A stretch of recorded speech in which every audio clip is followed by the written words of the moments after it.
So at the core of trauma-informed care is ACE scores. And so ACE scores are the events that happen in your life, the stressful and traumatic events that happen in your life up till the age of 18. These scores don't change. These are scores that you bring into adulthood.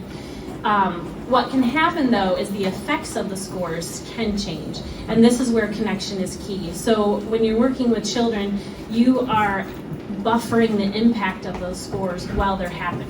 When you work with adults, you're working backwards to recognize those scores, create new pathways so that they are changing informations of how they recognize and respond to situations, and then they need to practice and make things a habit. And so working with children, you have such a unique opportunity to help buffer things so that when they become teenagers and when they become adults, they don't have the impact of these scores. And how these scores came about, and these are the main 10 right here, and in recent research, they've had bullying, witnessing violence outside the home, witnessing sibling being abused, discrimination, homelessness, and disaster and war. And how these scores came about is that in the 1980s, Kaiser Obesity Clinic in Kaiser Permier Obesity Clinic in California, we're seeing patients drop out. Even though they were giving so much resource, so much education, they were dropping out, they were continually coming back even in worse shape than they were. And so Dr. Vincent Folletti decided to dig a little deeper and find out, like, we're giving these people so much information, like why is it not working? And so he began to ask patients and interview patients, like, how much did you weigh when this occurred in your life? How much did you weigh when this occurred in your life? And so he accidentally asked the question, rather than what age you were, he did ask the question, how much did you weigh at your first sexual experience? And the lady answered 45 pounds. And so with that interview, they were unraveling the fact that that was her first encounter with molestation with her dad. And so every time she lost weight and a man would comment on, boy, you're looking really good, that would trigger her to cope with eating and not wanting to look good. And so with this interview, she was able to recognize the root of why she kept gaining and losing. And so trauma-informed care is recognizing that there are ACE scores, that children will have ACE scores, adults that you encounter will have ACE scores.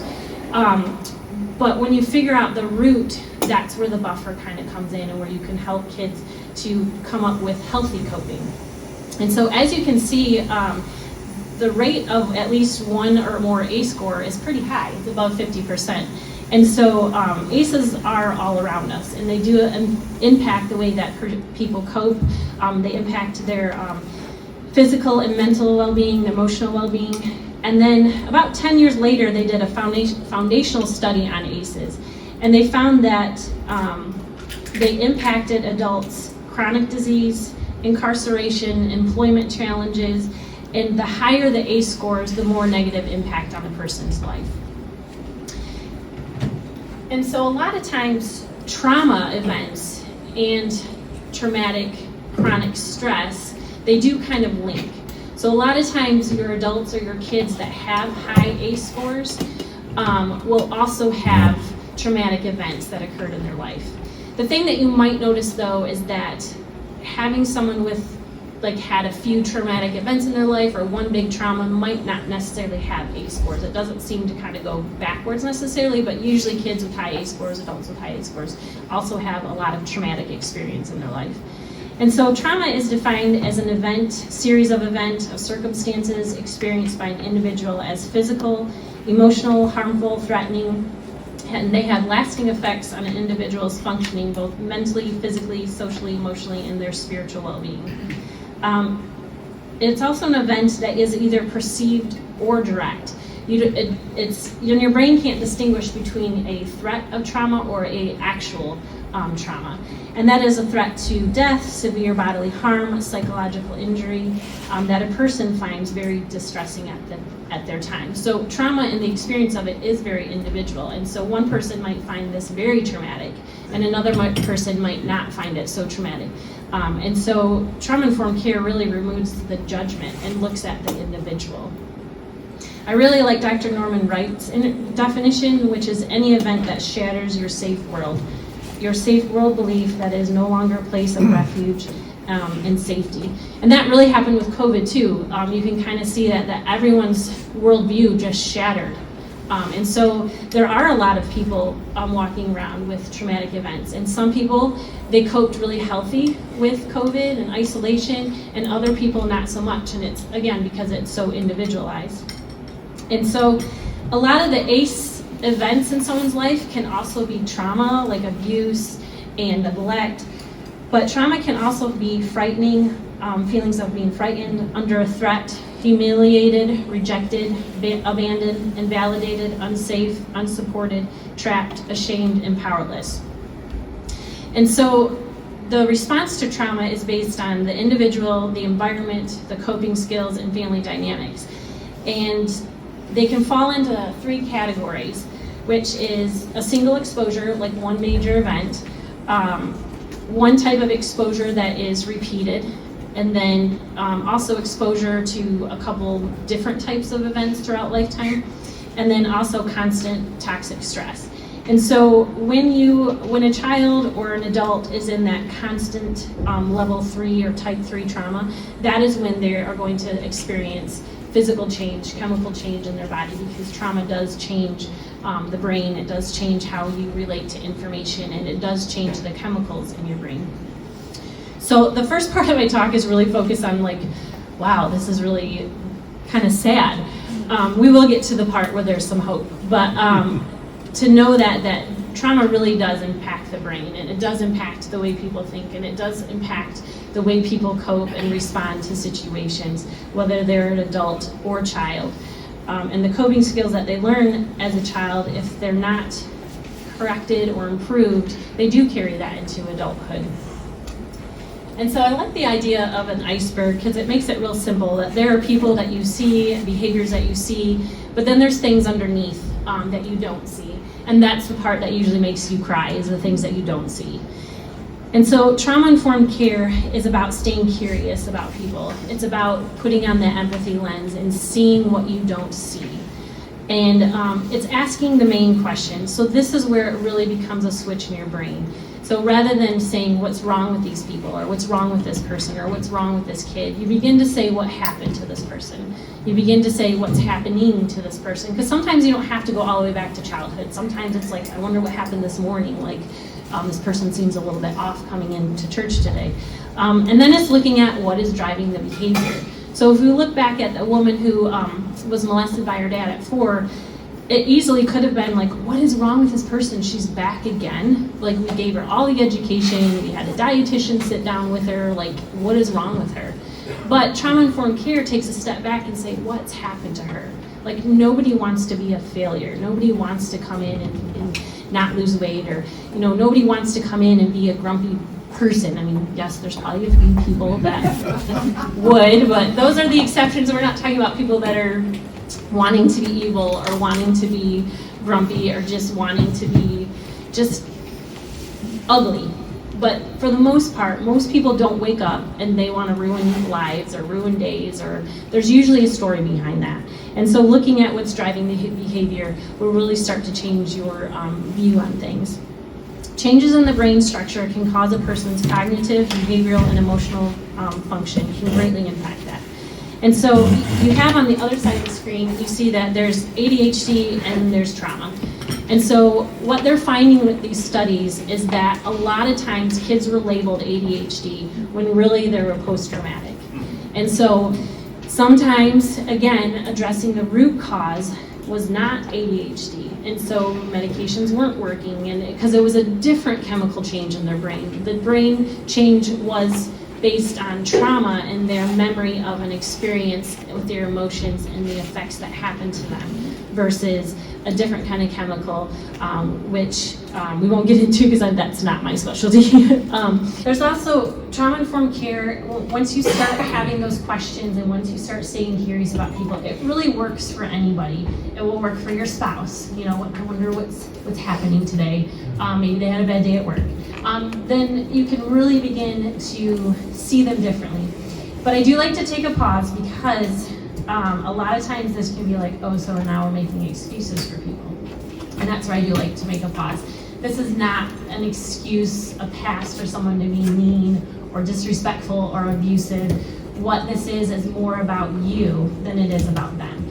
So when you hold them accountable, you can come at them calm, and you can come at them respectfully, and you can come at them with an idea that there's probably more to this person than meets the eye. And so if somebody has horrible coping skills and they're abusive in their language and abusive in their demeanor, then you can still hold them accountable that this is not okay. And I'm here to help you make some positive changes so that you're not acting like this. And what it does is when you put that empathy on, you're bringing in a less intense approach. Then they go high, you go high, and the intensity keeps going up, because you can take a step back and say there's probably more than meets the eye. But it's definitely not an excuse. And I do let people know too, like if you're in an abusive relationship, this is especially for empathetic people. Don't stay because you think, oh, they had a really rough life. Like, that's not an excuse. And people, and especially adults, when this sort of comes in, adults can get help. They can make different choices. It's the kids that were like, okay, let's work with them, let's buffer them. But as an adult, you don't see an abusive relationship because somebody had a rough childhood. So when you use trauma-informed care, it's definitely about you seeing other people, not about excusing other people. Heidi Rogers coined the term spicy kids, and I love that because a lot of times these spicy kids are your ACE kids that have high ACE scores, or they are your kids that are like, are they ADHD, or are they like post-trauma, like what is this? And so the idea, the idea of spicy kids, these are your kids that are tricky, challenging, naughty, defiant, or they're your strong-willed kids. Maybe they don't have any ACEs and they are just your strong-willed kids that are very independent and have their own thoughts, and they don't really back down. And so putting this idea of spicy kids helps you to view them a little bit differently too. And that's kind of trauma-informed care too, is that you're taking something that can normally be viewed as negative, and you're putting more of a positive spin, which again helps you in the way that you respond to people and the way that you treat people. And so these spicy kids, they usually are shame-based because they already feel bad. They already know that they're doing things that cause people to be frustrated. They already know that like they get yelled at home, school, and sometimes church, and sometimes strangers at the playground. And so they're already feeling that a little bit, and they hate feelings. They skip feelings. And so having them like, how do you think this made so-and-so feel? They don't care because they hate feelings and they don't want to talk about it. And a lot of times their rational part of their brain isn't even there, so they can't even really think about how that made so-and-so feel, because all they're feeling is anger because they took the toy. And so we have to help them, which we'll talk about later, we have to help them connect the dots so they can start to think about how that made somebody feel. But right away after an incident, they can't. They're also the kids that saying things like, oh, well, you're a big kid, you can do this. That again kind of creates some shame because like maybe they just need your help, and they just need some TLC versus like, you're a big kid, you can kind of do this. They also are your kids that seek power. They amp up when they're forced to do something sometimes. So having their buy-in, giving them choices when something is a choice, play, these things need to be fun, and they need to be prepared. Like, here's the expectation, this is what I need you to do. They're your incessant kids. They are very persistent, and oftentimes adults feel like we're constantly getting into them. And they're your kids that they need and crave connection, especially one-on-one. So they might be your kids that they ask you, like, can you tie my shoe? And they're like 8. And you're like, you can tie your own shoe. And that's where that kind of shame comes in. So what's driving the behavior is that question you ask. And a lot of times it's connection. Sure, they can tie their shoe, but they want connection. They're craving that. And a lot of times spicy kids crave connection, and it's through acts of service. And then a lot of times what happens is they get shamed because it's like, well, you can do that. You can do that yourself. Or, well, look, your little sister who's 4 is carrying a backpack. Why can't you carry a backpack? So that, in a sense, it helps to look at what's driving the behavior. Are they being defiant, or are they craving connection? Like, what is the thing that's driving this behavior? So a lot of times spicy kids do get labeled lazy when really it probably is they're just seeking that connection. And they need to hear yes as much as possible. They seem to be allergic to no. So they need positive language like, hey, I know you're a really good kid and you're having a tough moment. Bad moments do not mean bad kids. And so helping them recognize that, this is a tough moment, but that doesn't define who they are. And so I had a spicy kid. Actually, I had 1.5, I would say. And he was very, very spicy. So I know for him, like he was the kid that was 10 years old, like, Mom, can you tie my shoe? And he's the oldest, so, the younger kids are getting attention, and looking back, I was like, you can tie your own shoe. I got your little kids, your brother and sister to like tie their shoe. And so learning this information is like, oh, he was seeking connection. So you're not gonna be perfect. You're gonna miss it sometimes. And he's good. He's 20 and has a job. So he did survive. But sometimes he still asks me to do something, and I'm like, you're 20. And I was like, what does he want? It's connection. It's still attention. So even at 20, he's still that spicy kid craving attention. I'm like, you want me to carry this for you? But I carry it, not all the time, but sometimes. So what you do see is those trauma responses.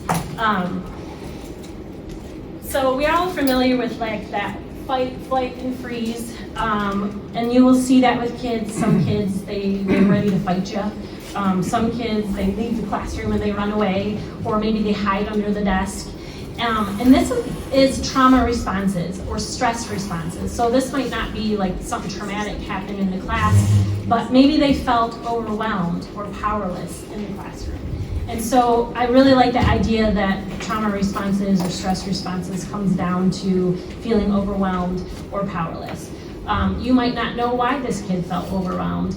Maybe a lot of times, because brain changes happen with toxic stress and trauma, that processing all these lovely instructions that you're giving to the classroom might feel overwhelmed to them. And so recognizing that, like, it's not that this kid is being naughty, or maybe this kid is ADHD, or maybe this kid has, slow processing. It might not be any of that. It might be that they feel overwhelmed in that moment, and the way that they hear information is different because of the way that their brain has had to form these pathways to understand information. And so it's a really good idea, again, to take a step back and see what is driving that behavior. And the thing with trauma responses or stress responses is they're automatic. You don't think about it. And so if you could think about you're driving in a car and you almost get in an accident, all of a sudden your trauma response will kick in. Maybe your chest will feel tight, maybe your breathing will get heavy, your brain will get foggy, your hands will get sweaty, and you did nothing to think about that. It just automatically happened. And so if you have healthy coping skills, you will be able to switch gears. You will be able to, okay, I'm going to take a deep breath and now I can process what just happened. But if you don't have healthy coping skills, you are on that high alert active level for a long time, and it takes a while to come down from that. So if you have a kid that's living in chronic stress and they experience something that is triggering as far as overwhelming or powerless, you might see a kid who pretty much the whole class is acting out, and they need some sort of way to get out of that trauma response, which we'll take a look at as well. And so there's several ways to kind of think about the brain. So if you can think about this as like your spinal cord, and this is your deep part of your brain. It's connected to your brain stem, which is your basic function of life, breathing, waking, and also you're sensitive to threat. I was thinking about my dog this morning when I was coming, because I was like, that is so instinctual, trauma responses are. I twice was cutting my dog's fingernails when he was a puppy and cut too close. And after that second time that I did that, anytime I brought the clippers out, he would be like looking at me and like snapping, and I could not cut his nails anymore after that. Now, that's a dog. So think about a kid who's experiencing this trauma, and they're connecting the trauma event with their feelings or what happened to them, both of them and that is getting stored in the deep part of their brain. And so your body never forgets. And that is why infants who have experienced trauma, when something happens it might trigger these emotions and these responses as adults, and they don't even know why. But it's because that memory is being stored in your deep part of your brain. And the deep part of your brain is also something that's being developed while you're in your mother's womb through early childhood. So trauma is labeled a national crisis, and the reason that it is because of the effects that it has. Like, something will happen to parents, then it will happen to kids, and it just generation kind of keeps going. And so when you have a pregnant mom who's in an abusive situation or a high stress situation, or she herself has a lot of trauma and things going on around her, all those trauma chemicals and all those trauma responses are going into the baby who's being developed. So now you have a baby who's born with altered brain chemicals because while they were developing in the womb, they were already getting all of this extra stress that is not natural and helpful. So ministry to pregnant moms is very vital because they have another human growing inside of them needing health as well. And so in the deep part of your brain, you have your smell, your hear, your touch, and that is directly connected to your brainstem. And so when you're smelling something, hearing something, seeing something that is traumatic, and again, perceived or direct, it doesn't have to be actually happening, it can be you feel threat, or you're seeing someone being abused, it clicks on that brainstem. And from that brainstem is the vagus nerve. So the vagus nerve runs like down your spine, into your arms, and down your legs. And so the idea of those trauma responses, you sense danger, it clicks on the brainstem, you feel it in the vagus nervous system. And so when people are able, like, for example, my dad when I was younger, I don't know why, he likes to play jokes, but we were in the backyard, my friend and I, and we were playing in the snow, and it was dark, and he had been shoveling, and he came around the corner with a shovel up, and was like, rah, and I don't even remember how old we were, but I was so scared that I was like this. And the only thing I remember from that experience, besides him scaring us, was that I physically could not move. My friend took off. Like, I have no idea where she went. She was out of there. We had two different trauma responses. In that moment of fear, perceived, because nothing physically at that time was happening to me, I froze so, like, firmly that I could not move. Whereas my friend, she was out of there and left, and that was her response. And neither one of us thought about it. We were elementary age kids, and so that was like an automatic response to that.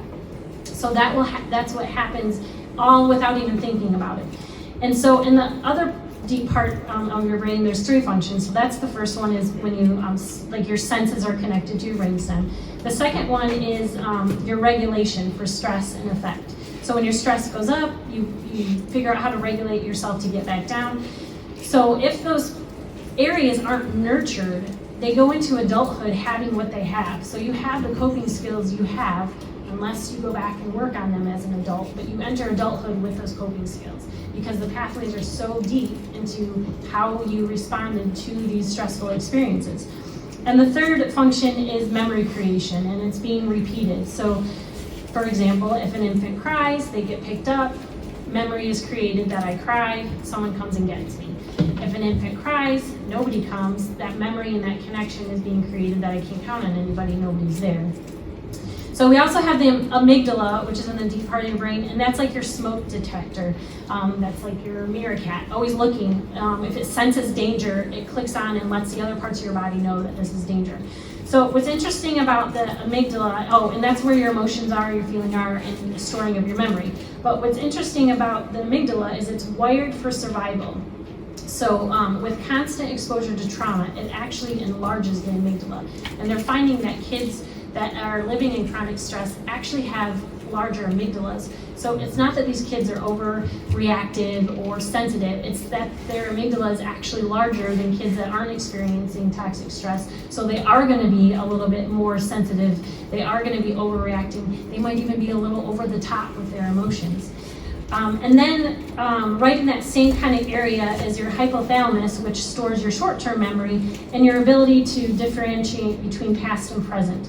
And what happens when someone's living in chronic stress is that actually shrinks. So you're definitely having some off-balance in the way that you can cope, and the way that you're perceiving things, and the way that you can look back at your past and look back at the present and what's happening. And so what needs to happen is that the vagus nerve is causing your body to respond to all this trauma. Your deep brain is recording all of this of what's going on. And so how we need to bring people back to a state of calm is we need to get that vagus nerve engaged. And how we can do that is through sensory, because what's happening is that trauma is a sensory experience. There's experience all in your body. So in order to bring balance back into life, we have to help them bring some sensory back into your life, which we will talk about a little bit. So the outer part of your brain, or the upstairs part of your brain, so that was all like the downstairs part of your brain. The outer part of your brain, that's where your language is, your reasoning, your thinking. This part of the brain is not developed until through adolescence. So sometimes you can't expect kids to talk it out.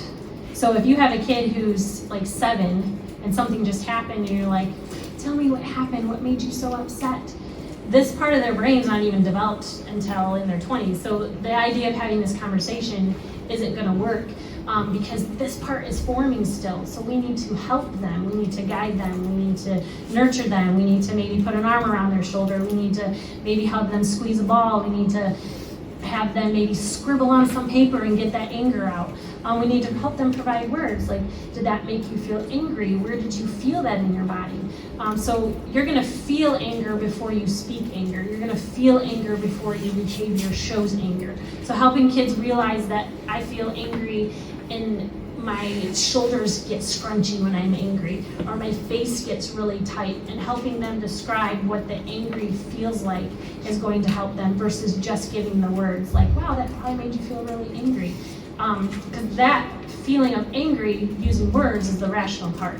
They need the feeling part of it. So how did it feel in your body when you were angry? How does it feel in your body when you're happy?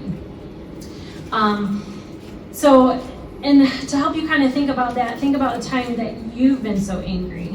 Were you able to have an intelligent debate or conversation when you're in the heat of the moment? Do you ever say things that you regret in the heat of the moment? It's because that rational part of your brain leaves and you are left with the downstairs part of your brain. Whatever coping skills you have, that is what you're using. Whatever feelings you have, that is what you're using. And it takes time for that rational part of your brain to come back when you've almost been in an accident or you're in the heat of an argument. So if it takes us adults time for our rational part of our brain and our emotional part of our brain to connect, think about for children how long that may take them as well. So real quick look at, there's actual difference between a normal brain and an abused brain. Same thing with an extreme neglect. You can see that there are actually physical changes as well, not just chemical changes or emotional changes. The thing that shocked me, really, your neurons, that's what's gathering all this information to make sense of the world and connections. Look how fast and rapidly in 2 years that is happening for a child, of how much information that is constantly in their brain and what they're gathering. And so the impact of stress and trauma really does change. And the key, though, is connection and creating those buffers so that when pathways are creating negative responses and negative emotions, adults can step in and show that there is positive and there's things that you can do. Pathways are being formed the moment we are born, how we connect and relate to the world around us and our experience. Memory is being stored, and pathways is how we respond to situations. They're being formed and they stay with us. So studies have shown that most of us don't remember the first 2 years of our life, but the earliest experiences will stick out for years and they will continue to influence us from adulthood. I bet there's things that you may not remember about your childhood, but there might be little moments, whether they're really positive or really negative, that will stick out in your brain. The child development study found that the type of emotions that support a child that they receive in the first 3 years does have an effect on their education, their social life, romantic relationships, even into 20 to 30 years later in life. So the emotional side, so maybe they don't have a lot of neglect, but maybe emotionally they are neglected. from parents or their environment. And that is where they've seen some changes: educational, social, and romantic relationships. They have also found in research that when a child has a strong relationship with a caring adult, they're more likely to engage in school and be more motivated to be successful. And so that is where the hope comes in. So the grim part is there's a lot about trauma that we can't change. There's a lot about trauma that can be permanent, but you guys are the hope. Not only hope because you have Jesus and we can offer that to people, but also hope that the connections and the relationships that you form with people and kids actually makes a physical, emotional, and mental and spiritual difference in people's lives. Studies have also found that adolescents who have a strong relationship with a non-family adult have higher level of positive support, they engage in less risky behavior, and they have an increased level of overall well-being. So in all these studies, they have found that there's nothing more impactful on a child's life than a positive relationship. So you can choose two different focuses. You can choose to focus on the grim part. I like to say it at least needs to be acknowledged. Acknowledge that ACEs exist, acknowledge that people have trauma, but focus on the resilience part, because what we have to offer is resiliency. And so resilience is the ability to achieve positive outcomes mentally, emotionally, socially, and spiritual despite adversity. And so that's what we want for people. Trauma and resilience are as individual as a fingerprint. How they respond to trauma and resilience is very linked to genetics, personal history, and environment. And that's kind of why you can explain why some people have had a lifetime of trauma and they appear to be coping well as adults. And then you maybe have someone who had just maybe a few traumatic experiences and they just appear to not be coping very healthy. And so again, trauma-informed care is not judgment. Wow, you had one thing happen in your life. Look at this guy. He had a whole childhood of messed up events. He's doing really well. That's not trauma-informed care. Trauma-informed care, again, is looking at the individual and what happened to them, what's driving their behavior. So there are some key factors in fostering resilience, and connection is key. You'll hear me say that a lot because that does make a difference. It does make a difference based on the chemical changes inside of a person, and it makes a difference on belonging. People need to have their tribe. So remembering something about a kid or having what you have in common can be helpful. A sense of self-sufficiency and perceived control can help as well. So how can the student feel part of this classroom? And again, giving choices when choices can be given. Adaptive skills and self-regulatory capacities, helping kids to understand.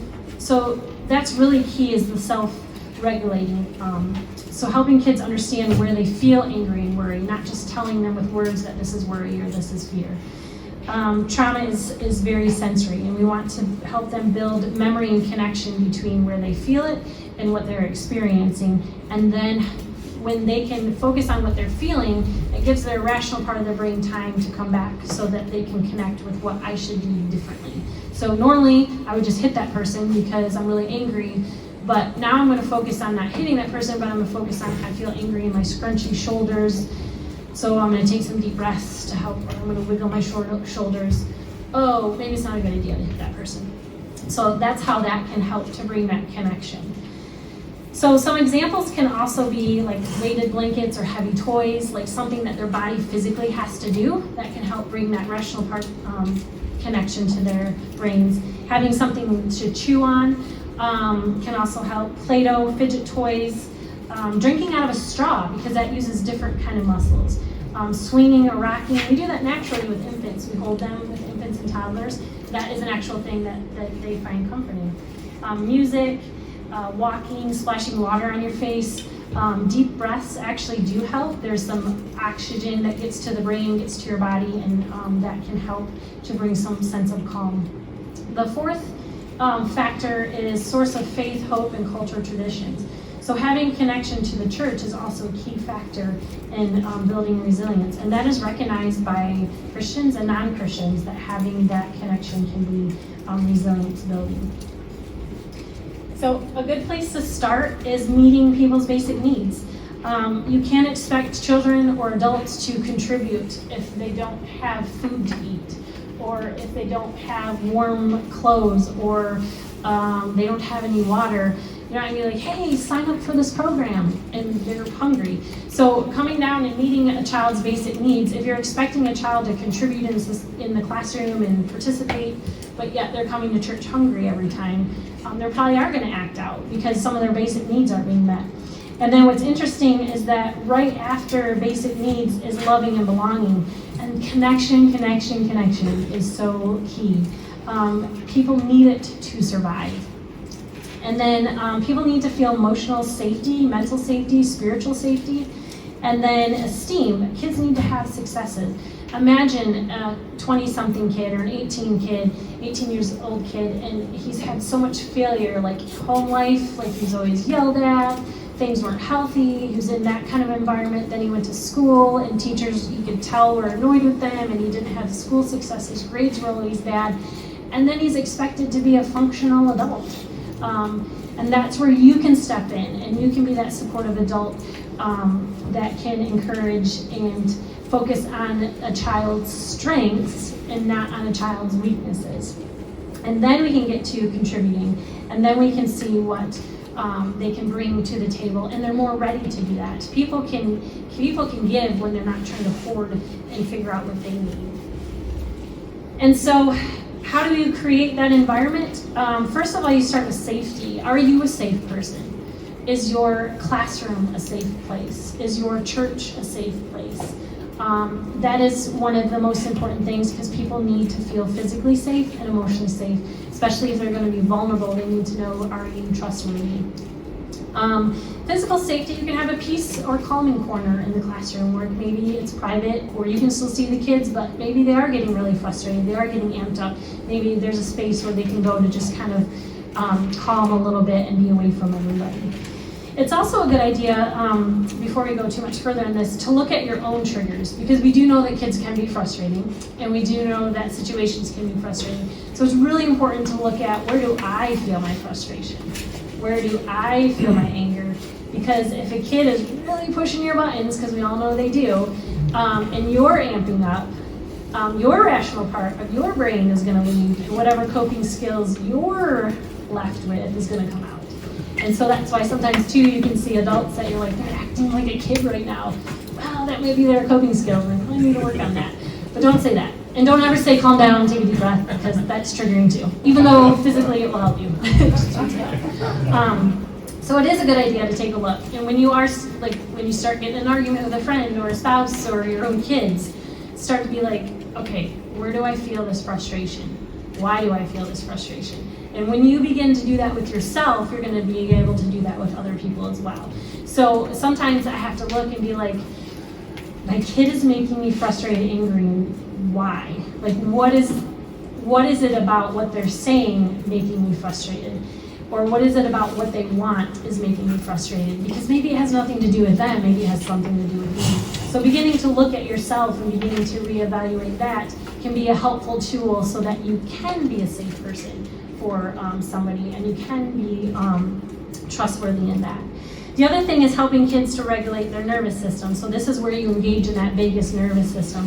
So trauma is sensory, responses are sensory, and this is where you cannot rationalize somebody out of a feeling or a decision. So having them squeeze a ball, a gentle hand on the shoulder, talking with them, taking a wiggle break. Like if you notice the class is kind of getting out of control, just freeze, take a wiggle break, do a dance break, something that will change the motion a little bit. Because you're not going to be able to say, class, I need you to listen to me. That part of their brain is gone. So change it up a little bit. Like just start dancing around, just start, having them roll a ball or something like that. The other thing is connective relationships. And this is where people around us, our bodies are actually producing oxytocin, and that's a hormone that is calling for our nervous system. So then that's where I say there's actually physical things that are happening to your body that are negative when trauma and stress happen, but then there's also physical things that are happening when you have connection and supportive people around you. And for our kids, that's helping them too. So smile when they enter the room. Tell them you're happy to have them there. Give them, a side hug.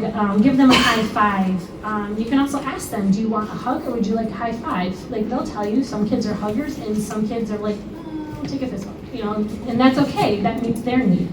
The other thing is developing support development of the narrative. So this is where I say you can't have a kid just be like, well, just tell them you're sorry. Like they have to be able to process through that, and we have to be able to help them process through that. Because what's happening is that their right hemisphere of their brain, the time and the images, are becoming disconnected with their logical side of the brain. And so they have all these strong images going through their head and they can't make sense of that. So if someone took their toy, this emotional images of being angry and frustrated, that is all going through their head.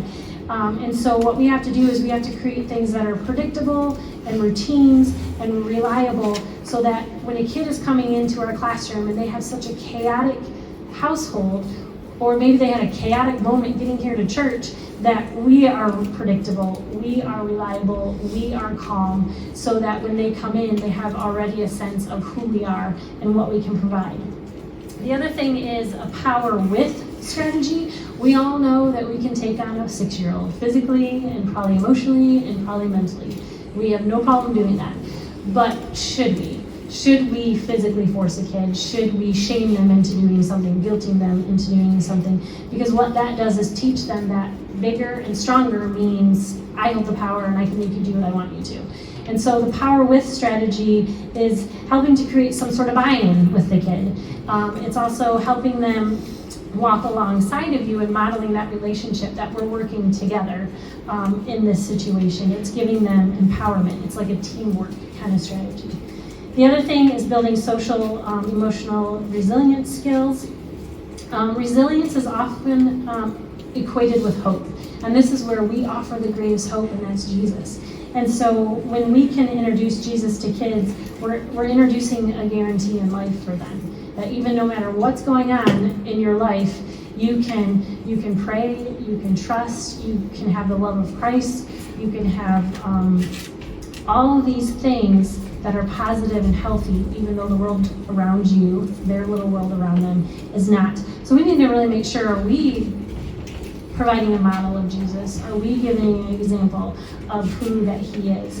And then helping them to understand the emotions that they're feeling. And then fostering growth, traumatic growth. So you're not going to be able to change their ACE scores. A lot of times your kids have to go back home. Maybe it is a chaotic environment. But what you can do is provide them with tools and techniques so that when they are in their circumstances, they can have control over their body, and they can have control over how they respond, and they can develop self-control skills, and they can develop problem-solving skills and planning skills.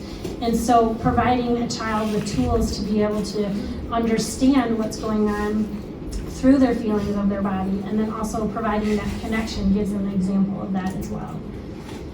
So, sorry, that's a little blurry. What you say and what you do really does matter. So if you're like, oh, these kids are driving me nuts, like, doesn't even matter? Yeah, it does. It matters because the world has given even statistics that a supportive adult relationship will change and buffer the outcome for a child. And so if the world can recognize the value of an adult relationship, the church should really recognize the value of a relationship with children. And then also with adults too, because if an adult has a connection with the church and realizes that my life is awful, there's so much stress and chaos around me, but my church and my people, they care about me. That is going to impact. And we all know that sometimes you plant seeds and you don't always see growth, but it does make a difference. And so I know this was a lot of information, so the key to really take a look at, if you're like, where does this all boil down? It boils down to connection is key. It's connecting is key because it helps kids emotionally, it helps kids physically. And then also that switch in your brain with like, what's wrong with this kid or what's wrong with this person? Switching that to what happened and then what's driving your behavior is going to be really, really key. Practice that on yourself first, and then try to do it with people at the grocery store, or people in your family, and you're really just going to see that one day you're automatically going to make all these assessments, and then you're going to know how to positively respond.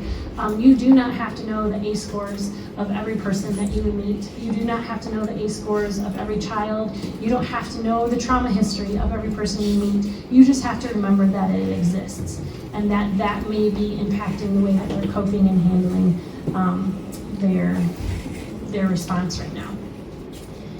So I am not sure on time. I think I might went a little bit over, but I do apologize for that. So I do have some questions that I can leave up here, and you have the slides too, which would be a great idea to just kind of in your classrooms with your teachers or even just your leadership team, kind of look at these questions in building a trauma-informed care environment. Can really be helpful to know, like, are we doing this? Are these people feeling safe? Do we have resources for families to get things physically? Because if they're hungry, they're not going to be able to do other things. So we need to take a look at some stuff first. So thank you. I'm sorry.